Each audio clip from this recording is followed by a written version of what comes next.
Selamat datang di channel saya.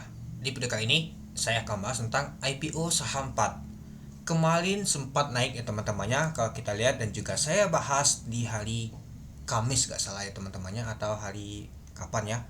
Nah, nyata harga saham untuk 4 ini naik dia teman-teman. Nah ini dia, nyata di hari Kamis ya, naik dia. Apakah kemarin itu cetak ATH? Nyata masih naik dia.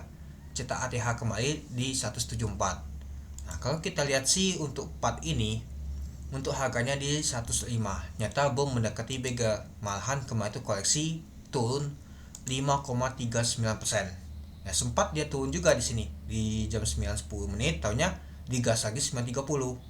Nah, jadi kemarin itu dapat high-nya adalah di 174. Kalau kita lihat di trader book-nya di 174, nyata lumayan juga sih di 173. Nah, lumayan juga nih. Kalau misalkan teman-teman ada beli sore hari kemarin, bisa jual pada di Jumat pagi itu. Nah, dan juga kalau kita lihat sih langsung turun ke bawah dia teman-teman, dan ditutup di 158. Artinya turun 9 poin dia. Nah, kalau kita lihat opennya di 168 dari harga 167. Untuk high-nya adalah 174 dan juga low-nya di 150. Untuk jumlah lot mencapai 1,8 juta lot dengan volume transaksi mencapai 29,9 miliar. Nah, kalau kita lihat sih untuk volume transaksi ini nggak terlalu besar dibandingkan kemarin teman-teman, di tanggal 18 Juli tahun 2024 itu. Ya mungkin gak ada turun, lumayan juga ada teman-temannya, mungkin banyak juga yang jualan, dan juga gak kelihatan terpantau market. Ya biasa sih kalau terpantau market AM itu ya ketika harga itu saham tuh naik, apalagi mendekati A itu. Ya lumayan AM itu ya diguna, dikarenakan dia mau A, dia pasti banyak ikutan retail itu. Dan juga kalau kita sih nggak tahu ini ya teman-teman, itu ternyata nggak jadi begal ya untuk part ini, ternyata mantul dia, tapi cetak ATH kembali dia itu. Oke, coba kita lihat untuk bakas samarinya. Nah, wow, bakas samarinya sih kurang menarik menurut saya. Kenapa? Ya karena yang nampungnya adalah retail semua teman-teman, XCXL, AO, KK, PD, BQ.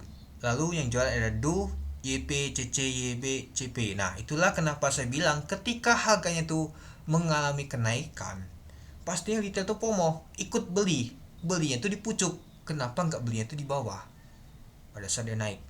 Ini ketika dia lihat ini, wah menarik ini, besok kita beli. Ikutan semua, malah turun ke bawah ketika kita beli. Nah, coba kalau kita di tanggal 18 kemarin. Nah, 18 kemarin retail tuh jualan. Nah, dia jualan di sini. Beli lagi di pucuk genteng. Kenapa nggak hold aja kemarin tuh? Malahan dia beli. Nah, gitulah retail. Ya, jadinya kalau menurut saya untuk part untuk di hari Senin nanti tidak cukup menarik karena retail sudah promo beli. Belinya lumayan juga. Itulah kenapa pada saat tadi itu penutupan dia koleksi turun. Nah, itu ya kalau ada retail kita sudah tahu ya teman-temannya, pastinya tidak cukup menarik. Oh iya, untuk part ini kan untuk underwriternya AO, CP dan EP ya. Kalau kita lihat sih AO ada tampung juga sih. Nah, untuk CP nggak kelihatan sama sekali itu. Dan juga kalau kita lihat sih ini untuk part ini belum distribusi sama sekali sih si underwriternya itu. Oke, mungkin itu saja sih teman-teman untuk video kesehatan tentang pembahasan untuk IPO sempat ini ya. Kamu sih tidak cukup menarik karena ada retail teman-teman itu. Oke, mari kita lihat untuk di hari Senin nanti. Oke, mungkin itu saja sih teman-teman untuk video ke saya. Oke, sekian dulu video ke saya. Terima kasih menonton. Salam cuan.